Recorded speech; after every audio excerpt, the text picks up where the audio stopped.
Hi everybody, it's Rob, and this is video number 10 in the niche research training series.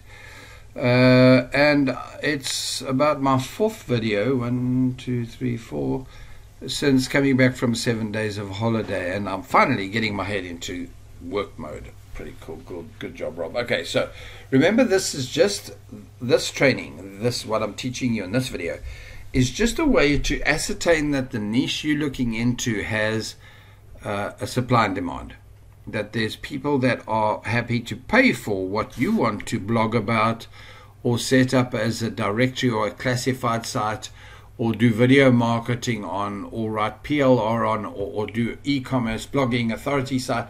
Can you see, it doesn't matter what you do with this niche idea. It's just checking to see that the list of things you made that you love doing, can you turn it into a business? Are there enough things out there that make sense? Now, this method I'm going to show you now is malls and magazines. And magazines are proof on its own that there's a market for a product, right? Obviously, because, let's go to magazines. I've looked some up for you. If there's a men's fitness magazine, well, hello, it's an obvious one. Believe me, there are people, lots and lots of people prepared to pay for it. There's all of these. I mean, these are Reader's Digest. These are huge, right? So these are the big ones. But there's news, there's health, entertainment, business. Just business itself is a market. View more categories. Yeah, let's go there. That's exactly what I want to do. So, excuse me. Perhaps they misunderstood my clicking here. View more categories. Can they just leave me alone? Let's try this again now. There we go.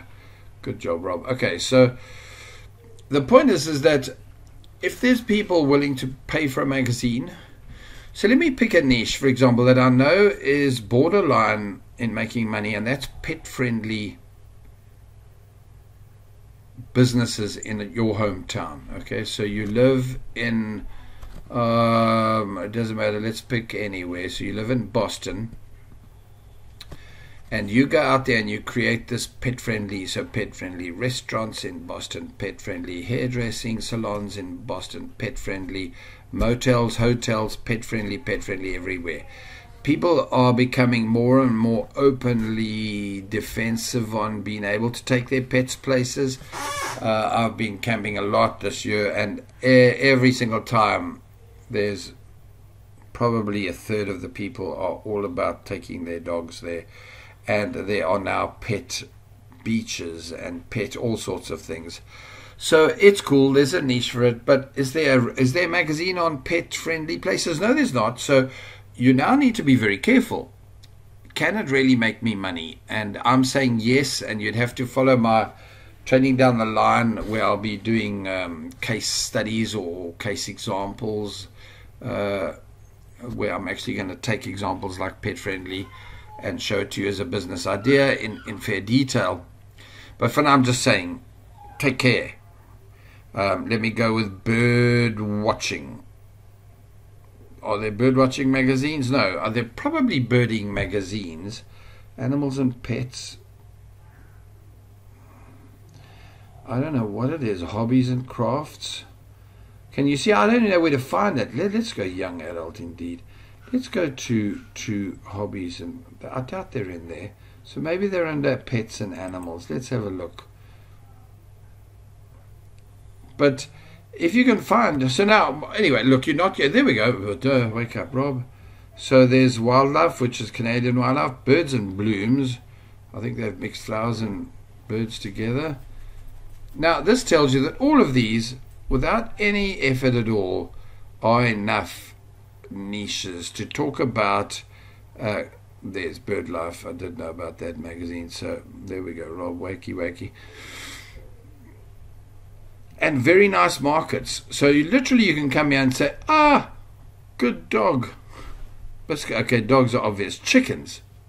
Now, hang on a minute. Would you have thought? And yes, if they're prepared to produce a magazine and people are running ads, they're making enough of a living to do it. Now, this is just to help you get a niche idea, to see that there's enough of a market for it. How you take that niche idea on and run it as a membership website, or an affiliate website, or as an authority site, and you blog about it, it's all fine. You've got to go further on to your deeper training with that once I've got there with you.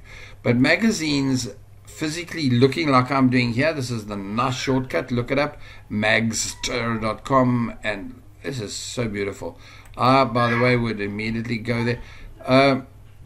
Here's the thing, kite surfing. This weekend we were watching kite surfers down at the lake when we were camping. And at any given time there were 4 or 5 or 6 of them flying on the Sunday, not on the Saturday. The wind wasn't enough. And it tells me like, wow, way cool. And you know what? There's probably a market for it to have a strong kite surfing website. But have I seen one? No. So I'd have to research it. This is so much my niche. And I would go in here and look. Airbrushing.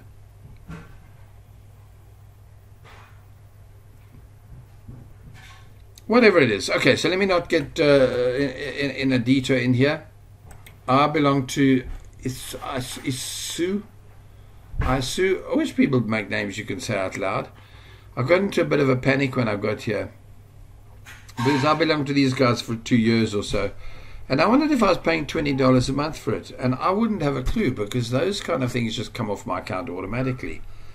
But then I looked down and saw there was a free plan, and that's probably where I am at. But I'm amused because I get their emails often, and I ignore it. And if I'm paying $20, I should go and get my money's worth. Okay, so at 7 minutes I've covered enough. Magazines prove there's a niche that's valuable, and don't just say yes, yoo-hoo, done, and you bail out of the niche research and you go and turn it into a blog. Yeah, watch more of my stuff, get a better feel for how the whole thing works. Oh, can you see my arms doing this thing? Pay attention if you can't see my arms.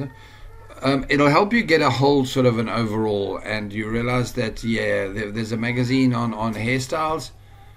You can go ahead and start a website on hairstyles and do very, very well, more than likely. Always goes back to keyword research, because that's the real numbers that tell you, are people actually going to pay for it? Find out if they are. Go and see who your opposition is. Dig deep and deep. This niche research is not something you do in 20 minutes. I would say if you take your whole month of digging and digging, the more you learn, the better you get at it, the more you understand everything, the more you realize who's got huge competition and who hasn't. You see, there's this next thing too, is when you start an online business. Now remember, I'm trying to teach you, those of you with high fibro and unable to work all day, how to set up a site. So let's presume you've only got 3 hours a day. 2 weeks ago, I only had 3 hours a day. Right now, my fibro is nicely under control. My stress levels are low, and I feel like I can work like a whole, literally like an 8-hour day. If I can, good for me. But I have to make sure that you understand that actually I've got to make this work just as profitable for you on a 3-hour day. So yes, it also counts for people that have got a day job and they needed to start another business and that's working for them. Hi guys, if you've come in here sneaky like that, nothing wrong with you, good for you. But the trick is to find this idea and then compare it to the different ways, which I'm going to train you on that, whether to do e-commerce or print on demand, whether you should turn this into site flipping, whether you should do rank and rent. There's a whole bunch of stuff that you can and can't do if you wanted to, right? So you're merging your niche ideas once you've proven it through this, and you've gone on from there. Now, magazines pretty much gives you a safe one to start as a base to work from there. Having said that, this actually started off with malls and magazines. So here's the thing. Get yourself shaven, polished up, brush your hair, and get in your car and go down to your local mall if you can. Again, I understand fibromyalgia means you plan that for tomorrow. That's fine. You got to do shopping anyway, but you've got to go out there and do this with a mentality of, I want to check. Don't look at your mall like you always do. You know, that's an important thing to note. My wife doesn't like to go shopping with me at all, and I don't blame her. Anywhere we go, I want to talk business to people. It's just such a huge problem for her. And I always try not to, and I can't help myself. I mean, we go to the other day, a rib festival here in Brantford. It was already quite a few other days ago. It doesn't matter. We go and we're loving this, right? Wow, they're busy doing Divi 4.0 already. And it was lovely. Ribs were so delicious.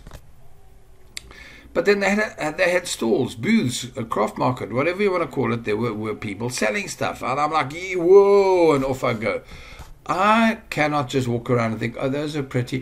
What about teddy bear? No, I can't. Something's wrong with me. It's from 20 or 30 years of doing this.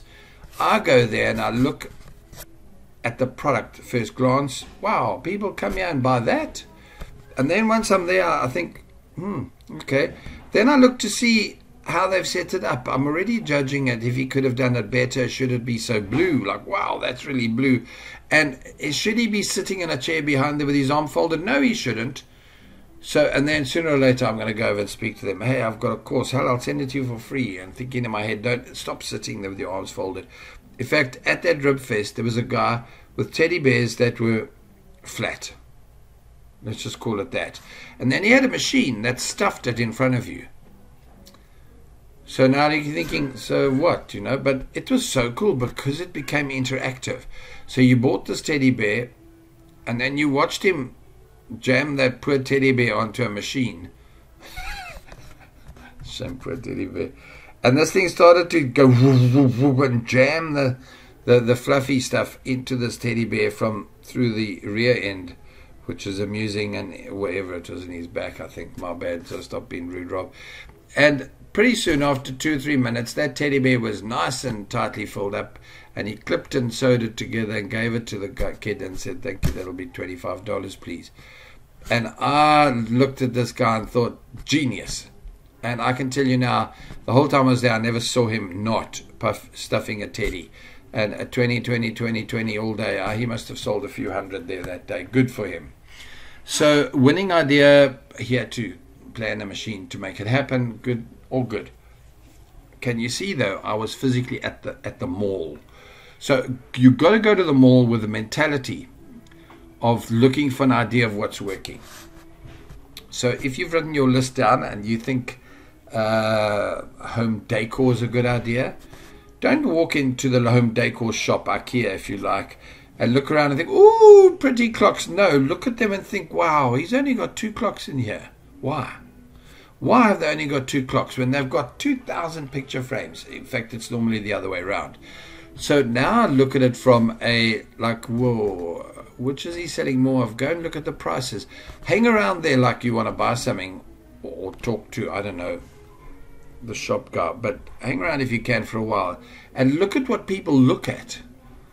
So it's a bit like keyword research in reality. People come in, they stroll straight over to the clocks. You know the clocks are working. Chances are they walk right past the clocks and it's just decor on the walls, and they go straight to the cushions and pillows and fluff, pad and walk out with a cushion. Until you've been there in the mall doing your research with a cup of coffee outside the door. You even just sit outside the door and see what they walk out of the shop with. So mall research is a cool way of checking out a niche idea. I love it. I love it because it's old school. It tells you what people are really buying. They go shopping to shop. This is not online where there's a Facebook shop and there's a LinkedIn shop in the mall. No, there's not. Everything there sells stuff. There's no free stuff, pretty much no free stuff in a mall. So when they go there, they go in there to spend money. Have a look, just find a spot and have a look at what they come past with in their hands. It's a very, very good way of checking if you've got a couple of good niche ideas. Cool, I'm out of here. Let's get on to the next one. Take care. Cheers.